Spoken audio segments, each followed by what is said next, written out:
Thank you, Abel. How are y'all doing? Good. It's great to see you all here. And, just thinking about this series, and of course, it's about one another and just what Scripture says about this idea of how we treat one another and relate to one another.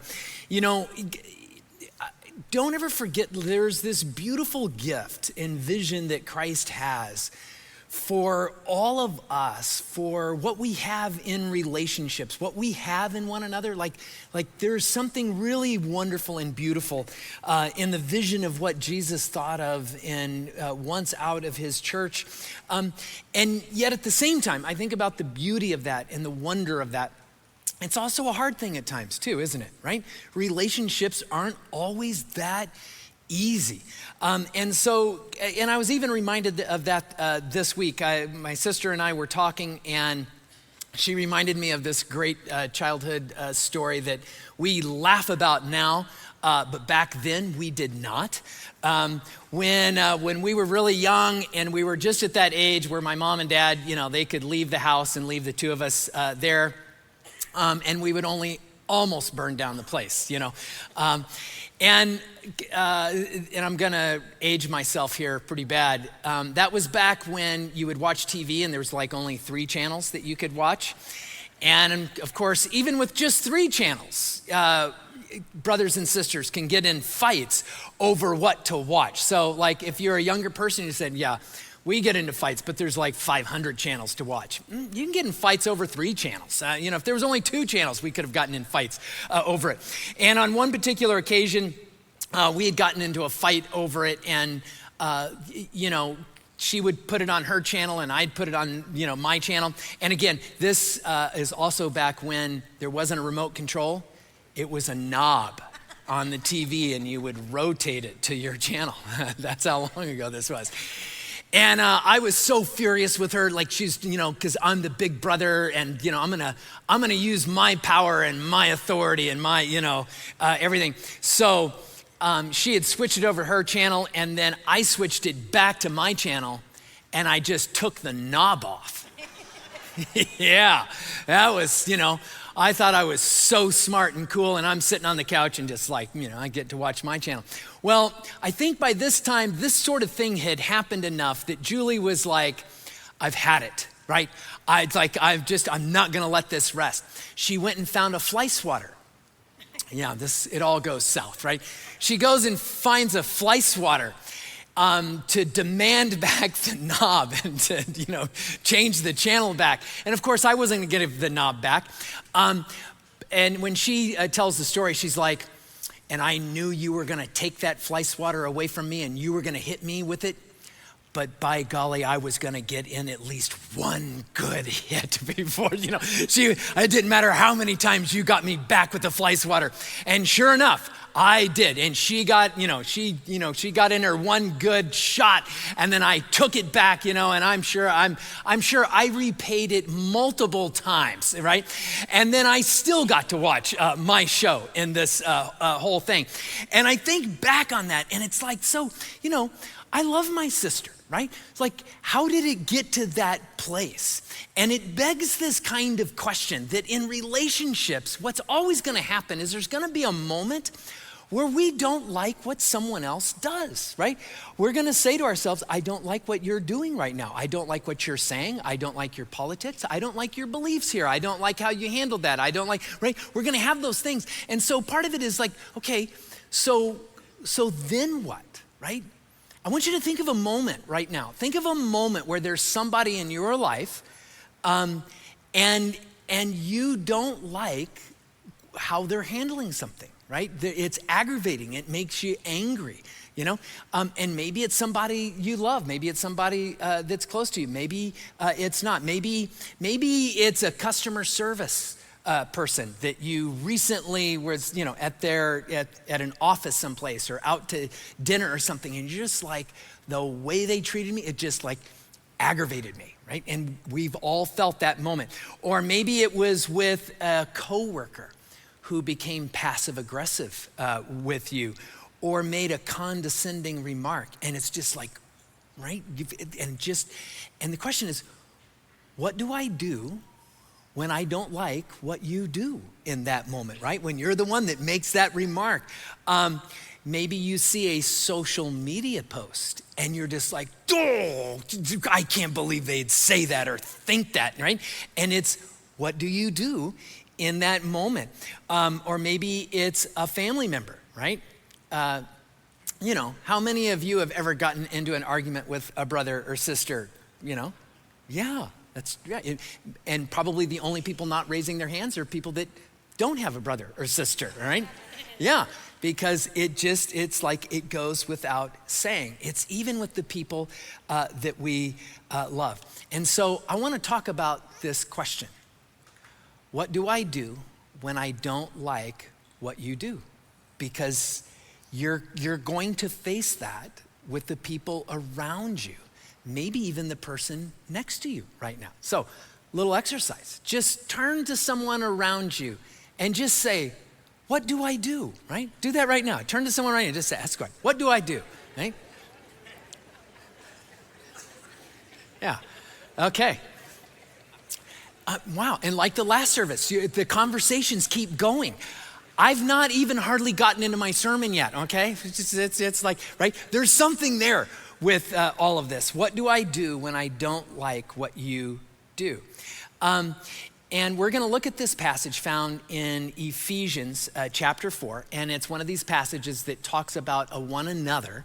What I love about this particular passage is it's gonna lay out kind of like two roads, two different pathways that we can find ourselves on. And I want to look at these because one pathway it's like a worldly pathway. It's the one that we most naturally go to, oftentimes we find ourselves in. But then Paul's going to turn around and say, but here's the thing that we're called to. Here's another path that actually leads into experiencing more and more that gift, that vision of that beautiful thing that God wants us to have with one another in this. So if you have your Bibles, turn with me to Ephesians chapter 4, and we're gonna read verses 31 and 32, because that's the verses we're gonna cover this morning. So Ephesians chapter 4, verse 31 says, get rid of all bitterness, rage and anger, brawling and slander, along with every form of malice. Verse 32, be kind and compassionate to one another, forgiving each other, just as Christ forgave you.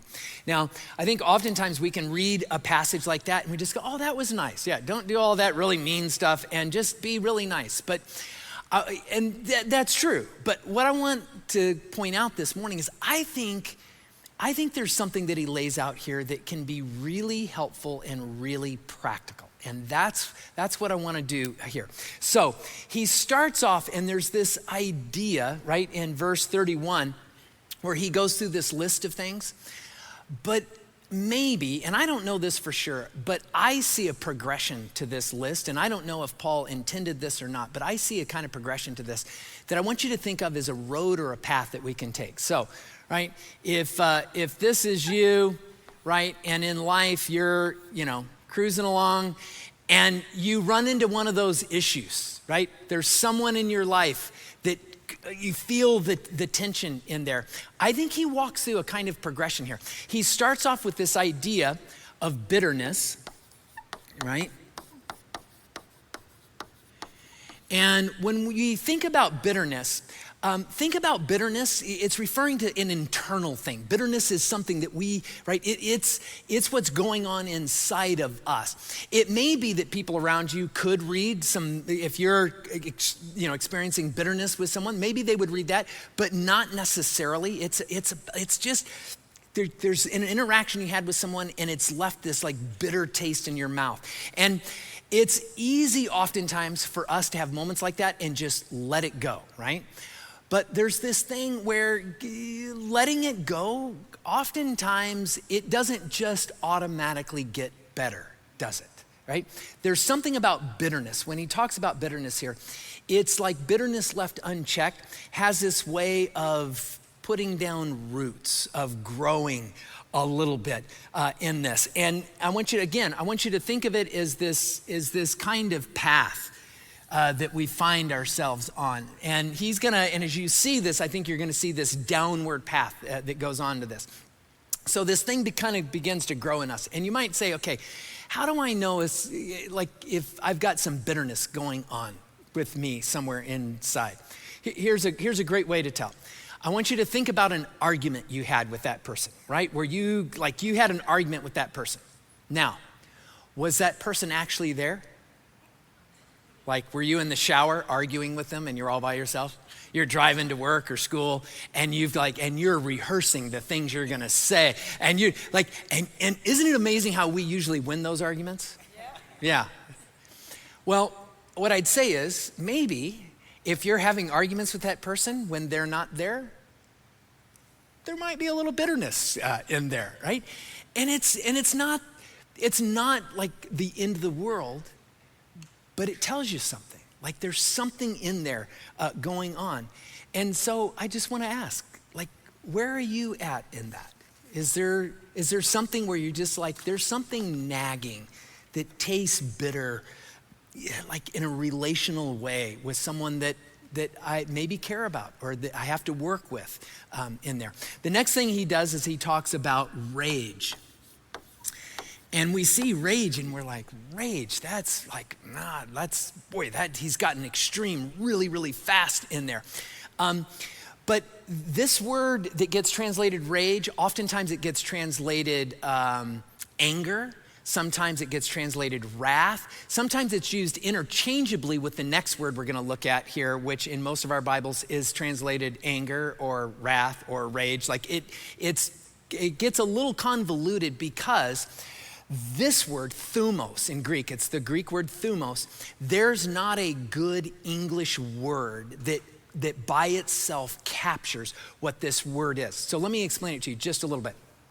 Thumos is a deep internal kind of thing that is going on. In fact, sometimes in the Bible, there are instances where it gets translated as spirit, okay?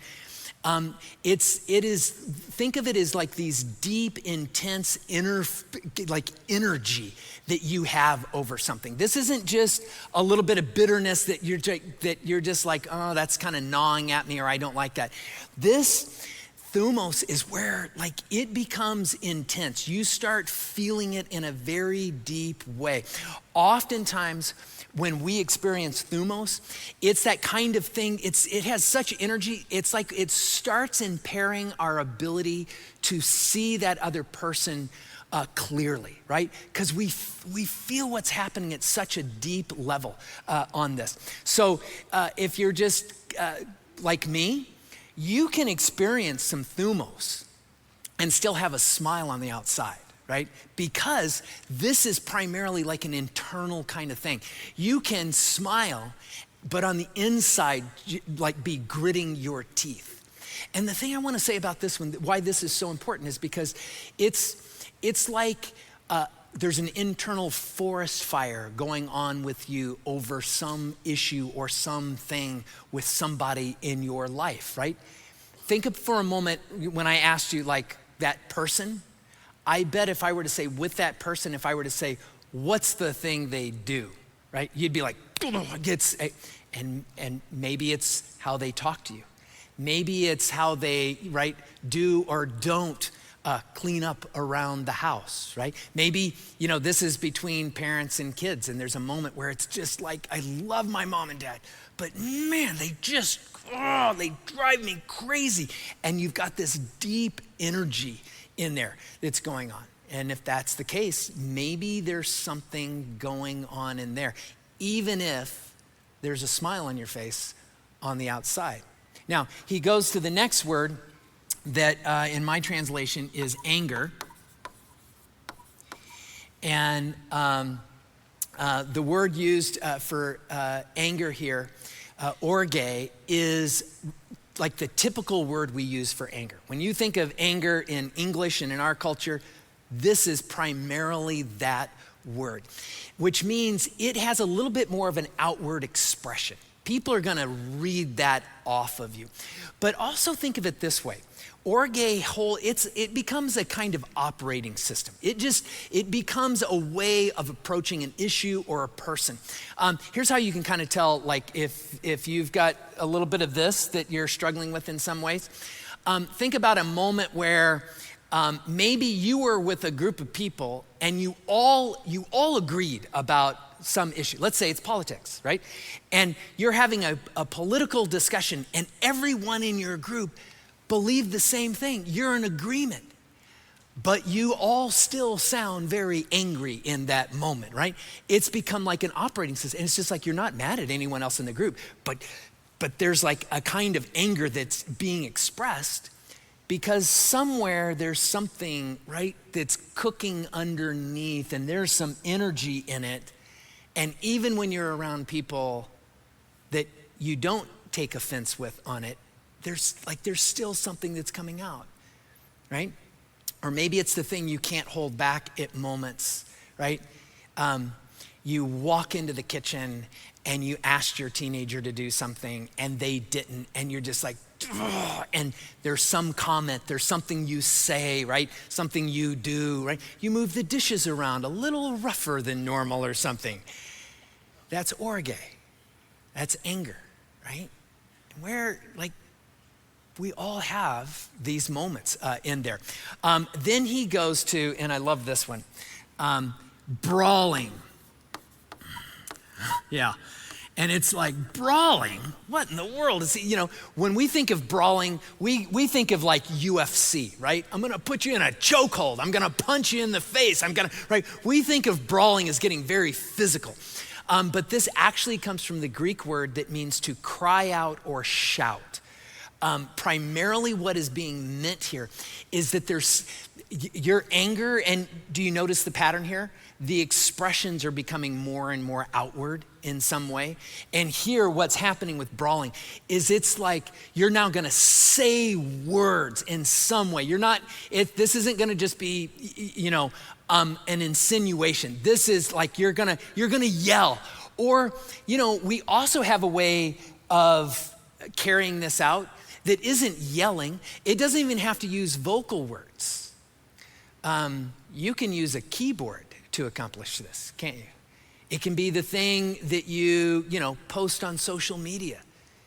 It can be with your nonverbals, right? We're really good at sending really strong nonverbals at times that are shouting something in that moment. And maybe you find yourself where, have you ever had a moment where you thought you were keeping like your anger or your frustration concealed? So Angie will do this with me in a loving, kind way, usually, right? I'll be mad at her about something. And she'll go, "Are you mad?" "No, I'm not mad." She's like, "Yes, you are." I'm like, "No, I'm not." And she's like, "I can read your face," right? And I realize in this moment, yeah, I'm in that spot because I can say really kind words, but she's looking at my face and my nonverbals are saying, "I'm mad at you right now," right? That happens. Ever have a moment where there's someone around you who just goes, "Okay, I know you're angry. Why do you say that?" "Because your face is shouting it right now." Say, yeah.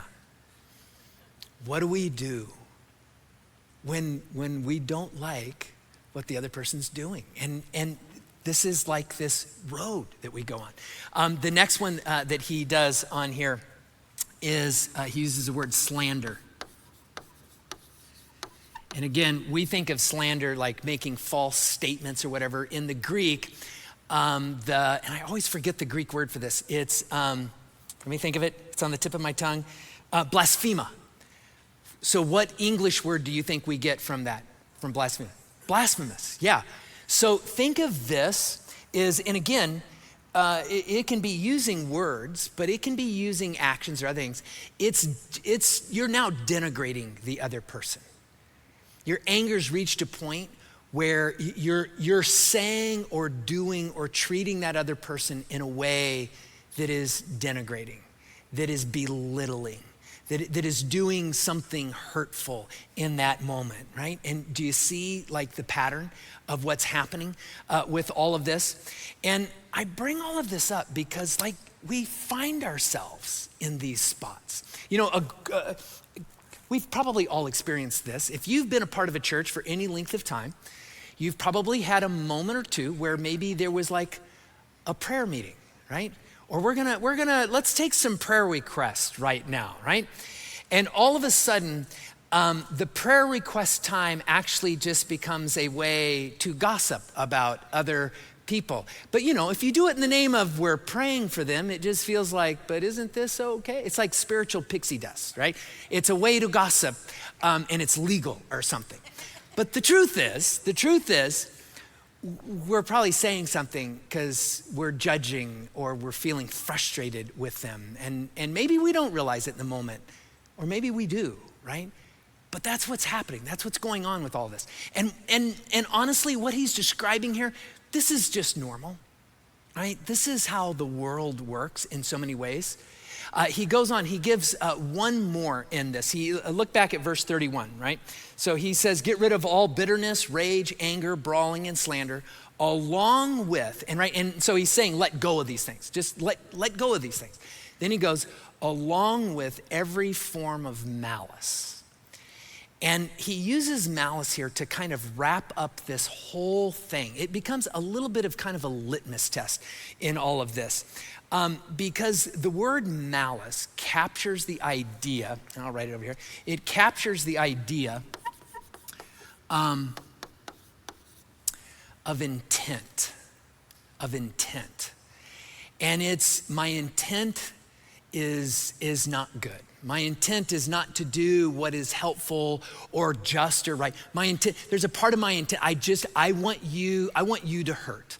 I want you to get your just desserts in this, right? When my sister hit me with the fly swatter, right? In that moment, it wasn't about like, well, I'm gonna have to take that away to protect myself. It was, she's gonna pay for this, right? And it wasn't about even anymore, right? It's just, you reach a point where my sister, who I love, right? I cherish my sister. But in that moment, how did I tumble down to a place where it's just like, she's gonna pay for, I can't believe, how dare her, go and get a fly swatter. How dare her change the channel on me? There's just, right? And we go down this thing where all of a sudden I'm blinded to what I contributed in this whole thing. I'm beginning to see her like in one way, right? And at the end of the whole thing, how did I end up sitting on the couch, very smug, feeling very self-righteous while watching the channel I wanted to watch, while I'm holding the knob in one hand and the fly swatter in the other, right? You just find yourself down that road, right? And here's what I want to say with this. That's just part of being human. We all get hooked and triggered, right? Every one of these is connecting to something that bothers us, that hurts us, that it pokes at our sense of injustice in some way. But it takes us away from the beautiful thing that Jesus wants for all of us in this, right? It's interesting, if you think about when you tumble all the way down to malice, sitting there on the couch with the fly swatter and the knob, I wasn't in the good and beautiful place. No matter what I thought at that moment, I was a slave, I was in bondage to my own journey. And so the question is, how do we find a different way? And this is where I think Paul isn't just saying, let me tell you about a lofty idea. I think when he engages in these one another's here, I think he's actually saying, can I give you a different road to travel when you're asking the question, what do I do when I don't like what you do? Because we're all gonna be there. Sometimes with people we're close to, sometimes people we're not close to, but what do we do in those moments? So I want you to look back at verse 31 here, or verse 32, excuse me. And then I wanna just walk out these three things that he has here, right? Verse 32, he says, be kind and compassionate to one another, forgiving each other, just as Christ forgave you. So I want you to think about these as just steps, right? There's an easy way to think about this. And it starts with, right, if I'm on this road, I can just peel off, right? And the first step is kindness. It's Be kind. That's the first step, is to be kind. The word that Paul uses in the Greek here for being kind or kindness is a very general term. It embodies a lot of different things. It means to be benevolent. It means to be nice or polite. It means to not attack with your words. There's a way to get your point across without harming the other person. And kindness is trying to find that sort of thing. Years ago, I had the great fortune to travel in Africa for a little bit. And I'd been traveling through a number of different airports and borders and things. And at one of the airports, one of the officials took some paperwork and didn't give me all of the paperwork back. And so I was missing part of my paperwork until I went to get on my next flight. And all of a sudden I'm figuring out what had happened. And I'm like, oh my gosh, this is, what am I gonna do? And I'm the flight after this, I'm going across another border and I'm trying to go through all this stuff. And there was an African man that I had met like a week earlier. And he was there with me. And in fact, he figured out what happened first. He's like, oh man, earlier, that person didn't give you your paperwork back or all of your paperwork back. And I'm like, oh my gosh. And I'm feeling the tension of this thing, right? And so he gave me some of the best advice. I'll never forget what he said. He kind of saw this whole thing unfolding. And he said to me, I want you to remember this. Politeness is the rule in Africa. Yes. Just right or wrong, politeness is the rule in Africa. And he said this, it was great. He goes, you can be right and never see your luggage ever again. Yeah. You can be right and spend the rest of today, maybe tomorrow, in this airport. And I'll be gone, right? I'm catching my flight, right? Or you can be polite and watch what happens with that. And that's kind of what kindness is in this whole thing. And by the way, when I talked with another official about this, I followed his advice. And I acted with kindness in that moment. And I got all my luggage and I was able to catch my flight and move forward. And I think it's interesting here that what Paul is saying is, let kindness be a rule. Let kindness be a first step. And I remember getting on the plane and thinking, politeness isn't just the rule in Africa. Politeness is the rule in most of the world, I think. It goes a long ways, doesn't it? In the coming days, you're gonna face moments where you're gonna feel hooked, you're gonna feel wrong, you're gonna feel hurt by somebody. And you're gonna have a choice about what road you can start walking out in this. And what Paul is saying is, so when you begin to interact with that other person, choose kindness, find a way to act in kindness. Let me give you one way to apply this. And I'll put it this way, kindness is making a request instead of a demand. Kindness is making a request instead of making an assumption about the other person, right? As I got in line to talk to that official, there was a part of me that wanted to blame another official. Talk about you and your colleagues and what you didn't do and you missed this and right? There's a place, but kindness is making a request. I don't have my paperwork and I know I need it. Can you help me get the paperwork I need? That's my request. And I'm gonna do it without blaming. I'm gonna do it without a demand. I'm gonna make a request in this moment. And when you think about this, making the request, here's an underlying question you can ask with this. What do you really want? What do you really want, right? That's what that guy was asking me that day before I went out and talked to the official. Do you want to get on your next flight with all your luggage? Or do you want to stay here and argue it out and be proven right? Maybe you can prove yourself right. But is that what you really want? Or is there something else you want? And I think this is where, in those moments where we feel hurt and we're so frustrated, coming back to the beautiful vision of what a gift of relationships can be that Jesus is opening us up to. Part of it, it's coming back to that. It's just saying, for as much as I feel hurt by that person, I know there's this beautiful gift, whether it's with my parents or my kids or my colleagues or my friends or my spouse. Like, God, help me get to that place. Kindness. And you can apply this. Think about it in this way. Maybe there's a coworker who missed something, right? There was an email that you really needed. They were supposed to send it to you and they didn't, right? Kindness can simply be going back and saying, I'm gonna make a request here. Can you send that to me? Can you send me another? And not go into all the other things that are in there. Let me just get a little more dicey with it. Let's say there's a conversation that's happening repeatedly in your family, maybe your extended family, and it's about politics, right? And I know most of us can't relate to that, but that's a little bit of a touchy subject these days in our culture.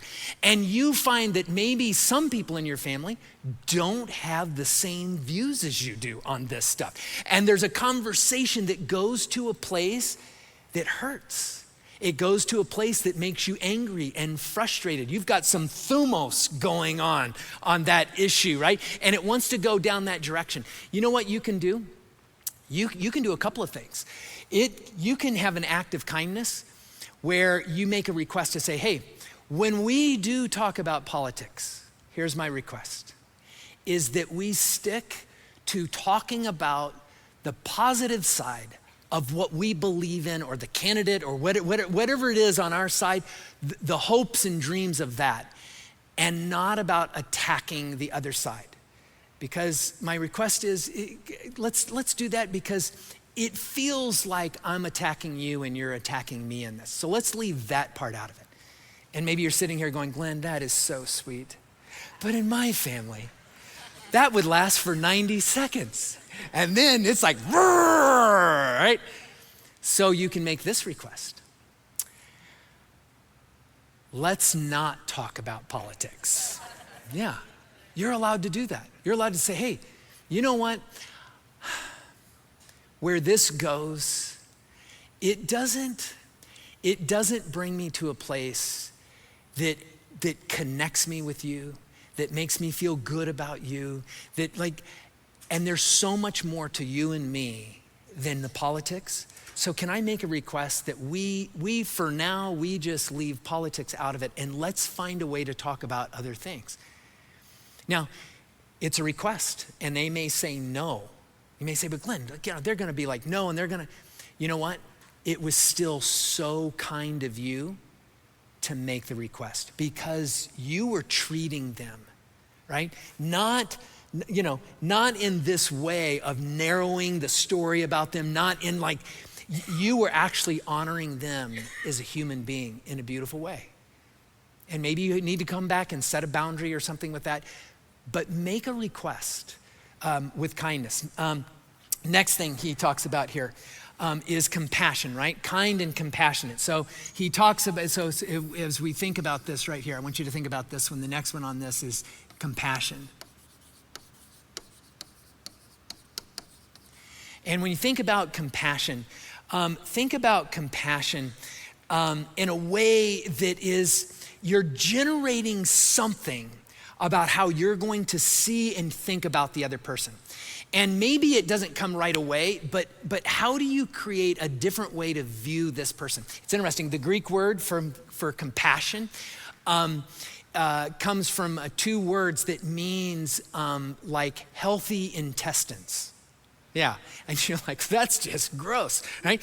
And it is kind of gross, but and even back in the first century and centuries prior to that, people understood, even back then, that our emotions are connected to our physical bodies. And they understood that in our guts, in our intestines, we feel our emotions, right? And so there are Greek words that capture the idea of like when we feel the tension and the everything, but we also understand what it feels like to be in that much better place with somebody. And so what does it mean?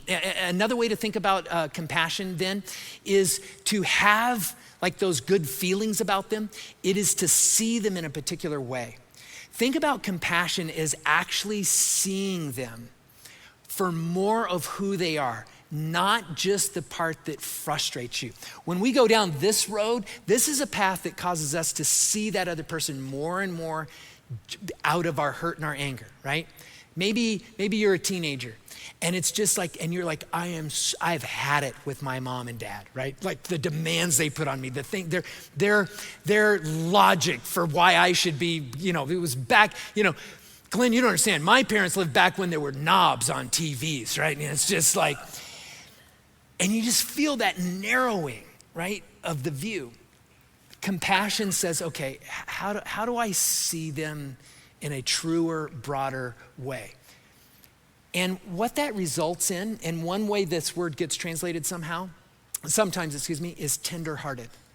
When we see that other person in a broader perspective of the complexity of who they are, we tend to become more tender with them.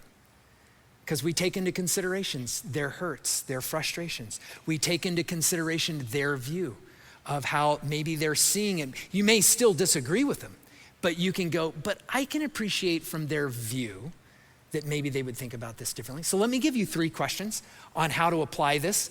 3 quick questions here. First one is this, and like write these down. Maybe I'll even, we'll see. Write these down just to make sure. What does this person care about most? That person you've got, what are their deeper cares?